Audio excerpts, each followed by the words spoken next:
Now, a wanted Sudanese war crime suspect has confirmed that he and other members of the Islamist region ousted in 2019, have escaped from prison in recent fighting. The news has raised fresh fears about the fragile ceasefire that has enabled foreigners to flee the conflict in the country. Our correspondent, Benada Kede, has more. The 72-hour ceasefire in Sudan, brokered by the United States, was already struggling to hold after the regular army launched renewed airstrikes against rival paramilitary forces in the capital late on Tuesday. Witnesses said they saw anti-aircraft guns fire at fighter jets in the skies over Khartoum's sister city of Omdurman on Wednesday. The escape of leading figures from the ousted regime of Omar Elbashir, at least one of whom is wanted by the International Criminal Court for war crimes and crimes against humanity in Darfur, has raised fears that the conflict may take a turn for the worse. يا أخي الرجاء الحرب ضيع الشعب السوداني ومغلية كل حاجة ويا أخونا برهان وقف الحرب وشوف حل الجذري لموضوع الحرب في أيتويل ونحن السودان يظهر نهائيا ما بقى لنا ننزح لكن الشعب السوداني ما ينزح كيف يا جماعة الناس دي كلها سافرت مرقت هجرت مرقت أي محلات لكن الدول برا تقبلنا السودان وطننا ده تصبر عليه المشاكل دي كلها ما في داعي لها انتوا أولاد بلد وكنتوا قاعدين سوا ما في داعي للكلام ده. Ahmed Haroun, a top Bashir aide who led the regime's infamous counterinsurgency operation in Darfur in the mid-2000s, said late on Tuesday that he and other regime members had escaped from the Koba prison. It was the third reported jailbreak to have taken advantage of the fighting between forces loyal to Army Chief Abdel Fattah al-Burhan and those backing his deputy-turned-rival RSF commander Mohammed Hamdan Daglo. شغلة غريبة مرة واحد ما عارفين اللي حصل شنو يعني الناس دي دراية للحاجات دي ودراية للناس المساكين ودراية للصناعية ودراية للناس اللي بتشتغل رزق اليوم باليوم ناس ما لاقين ياكلوا ناس في حرب يعني مسألة كده مسألة غريبة مرة واحد.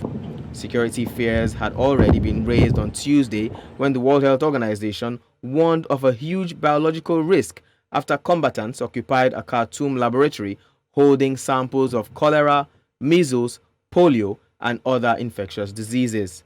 وقف الحرب وقف الحرب ما دارين أنا ناس مواطنين مسالمين دارين ياكلوا لقمة العيش بالكثير وبالبسيط حسوا بينا شوية وانتوا يا النفرين المنضلين لكم في كرسي أنا داير منكم بس تحسوا تستبقوا الكرسي ده مهما كان ما بدوم لكن انت احلق ده كده شوف اعمل هذا عشان بكره بعد بكره تلقاها قدام. The fighting between the rival generals, which has involved airstrikes and artillery exchange, has killed hundreds of people and left some neighborhoods of Greater Khartoum in ruins. Bernard Akede, reporting for News Central.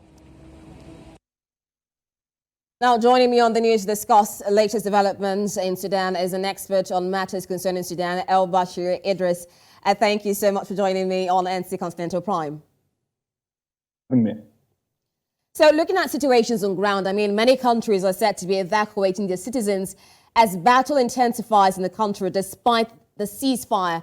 Are there any countries that would be willing to take in Sudanese refugees? Well, the question now here is that there are some people who are who are in Sudan but with Sudanese refugee papers.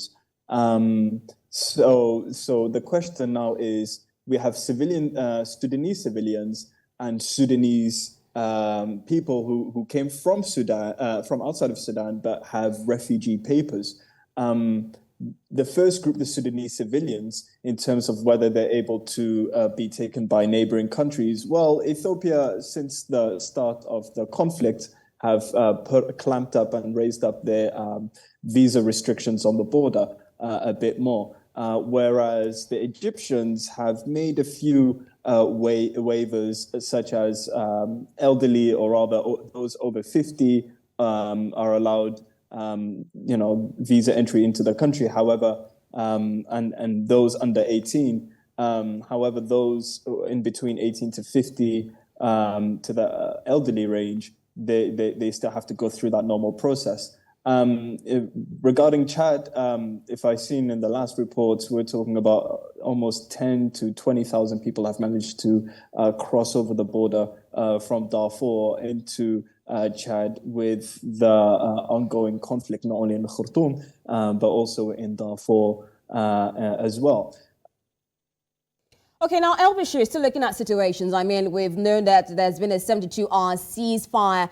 What can you tell us about the ceasefire at the moment? Have the two sides obeyed this ceasefire, or have there still been confrontations between the two parties? Well, the ceasefires in the past of the four has been, well, they didn't work out and they failed. And one of the reasons why apparently that's so is because a chain of communication and command from the top down to the bottom was apparently broken. Now, whether this has been fixed or not, well, we can only tell just by the amounts of gunfire and activity that we've hearing on the streets of Khartoum, or we're getting reports from.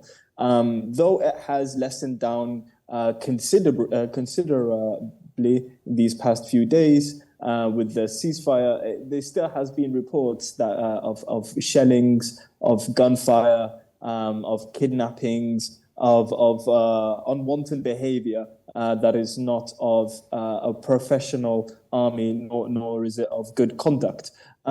So the people in Sudan, they've seen this situation, they've seen this game play out, and they're very skeptical about this ceasefire situation, whether or not they actually can keep full 72 hours of peace. Well, only time will tell, but unfortunately, so it's now, evident not only to the Sudanese people, but everybody else within the region and internationally that ceasefires can't be kept in Sudan, unfortunately. Quite unfortunate. While we're still hoping that this ceasefire will be obeyed to, I mean, we have one side humanitarian situations. We also have reports of prison escape. And now we know that Omar Hassan al-Bashir has been transferred to a secure place. Can you inform us of the current situation of his allies who escaped from prison? Well, some believe that this whole fiasco of a violent war that's going on and the clashes was orchestrated by those in the former regime, the Islamists, in order to not only break out Omar al-Hassan al-Bashir, but his also the remnants of the Islamist forces. It's also been pointed out that the attacks that have happened on the U.S. diplomatic envoy last week, the attacks that have happened on the international staff, and the assaults and sexual assaults, they were done by Islamists donning military clothing, both on the RSF side and the Sudanese Armed Forces side. And it's because of that ideology that spreads, or rather that's still holding on a bit tight, though its power has lessened, its power base has loosened its grip. It is that kind of strong fervor belief that they have that can cause extremist actions. Furthermore, on top, the breakout from the jail just proves that security issue is well, rather the protection that they have is well, not the prisoners, but the country itself. They would rather break out the former president who caused this mess over 30 years ago, and we can go into the history of much more, than seeing that perhaps it's the Islamists and affiliated parties who are responsible for that. Because at the end of the day, let's face it, the only people who are going to lose out are Sudanese people. And if this is twisted correctly in the right way, especially with the Islamist lens, then it's possible for them to regain footing within the country as of, let's remember the good old days kind of trope, which unfortunately it creates a vicious cycle, which we find ourselves in right now.